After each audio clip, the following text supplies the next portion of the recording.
République Dominicaine nan moment pa gen parti qui tou gen l'argent, qui tou pa gen l'argent ap leve nan deyo. Magistrat ville Santiago a fait un appel à peuple là demain si Dieu veut pour yo faire une marche contre peuple international nan k'ap vinn dépenser l'argent dans pays. La vidéo ça gen 11 heures de temps depuis le public. Es momento de defender a la República Dominicana.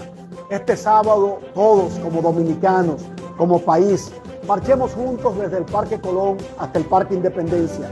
Enviemos el mensaje claro y preciso de que el Estado fallido de Haití no puede construirse sobre los escombros de nuestra dominicanidad, de nuestra soberanía, de nuestra identidad. La comunidad internacional debe ir en auxilio de Haití, pero ayudarlo en su propio país. Juntos podemos lograrlo, defender la patria de Duarte, Sánchez y Mella. Hagámoslo ya. Demain à partir de 10h dans matin, marche ça pral fait contre ou même diaspora qui quitte pays pour investir ka vinn investir dans pays moun yo. Yo getan voter Michel comme président. Mes amis, à nous aider peuple là. Priez pour Haïtien dans Saint-Domingue.